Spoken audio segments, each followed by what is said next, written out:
اعوذ باللہ من الشیطان الرجیم، بسم اللہ الرحمن الرحیم۔ جو لوگ بولتے ہیں رزق کی تنگی، یہ مسئلے وہ مسئلے، یہ جو پاکستان کے جتنے بھی گورنمنٹ ڈپارٹمنٹ ہیں، سارے بینک پہلے گورنمنٹ کے تھے، پرائیویٹ ہو گئے، پورٹ سارے گورنمنٹ کے تھے، پرائیویٹ ہو گئے۔ تو جب آپ اللہ کے حکم پہ نہیں چلیں گے تو ساری چیزیں بگڑتی جائیں گی، اس پہ چلیں گے تو ساری صحیح ہو جائیں گی۔ سورہ مائدہ کی پڑھتے ہیں، آیت سمجھنے کی کوشش کرتے ہیں۔ اعوذ باللہ من الشیطان الرجیم، بسم اللہ الرحمن الرحیم۔ 66 نمبر کی آیت کیا کہہ رہی ہے؟ اور اگر وہ تورات اور انجیل کو جو اور کتابیں ان کے پروردگار کی طرف سے ان پر نازل ہوئیں ان کو قائم رکھتے تو ان پر رزق مینا کی طرح برستا کہ اپنے اوپر سے اور پاؤں کے نیچے سے کھاتے۔ ان میں کچھ لوگ میانہ رو ہیں اور بہت سے ایسے ہیں جن کے اعمال برے ہیں۔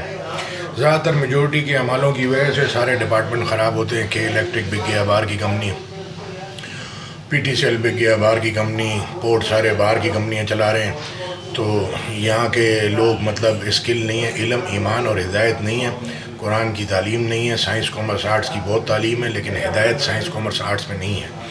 اللہ نے دنیا بنائی ہے، ساری چیزیں اللہ نے بنائی ہیں، اس کی بات سمجھیں گے، اس پہ عمل کرنے کی کوشش کریں گے تو چلے گا، نہیں تو پھر ٹوٹل لاس۔ دنیا تو جانی ہے، آخرت بھی جائے گی۔ والعصر کے اندر اللہ نے بتا دیا، جو ایمان لائے اللہ پر اور حق کی تصدیق، پورے قرآن کی تصدیق کی، نیک اعمال کیے، صبر کی وصیت کی، ان کے علاوہ سب خسارے میں ہیں۔ جزاک اللہ خیر۔ السلام علیکم ورحمۃ اللہ۔ اپنی نسلوں کا سوال ہے، باپ دادا جو مر گئے ان کے لیے دعا کریں، جو بچے آگے آنے والے ہیں ان کے لیے دعا کریں، صحت کے لیے، دنیا آخرت کی کامیابی کے لیے۔ جزاک اللہ۔ السلام علیکم ورحمۃ اللہ۔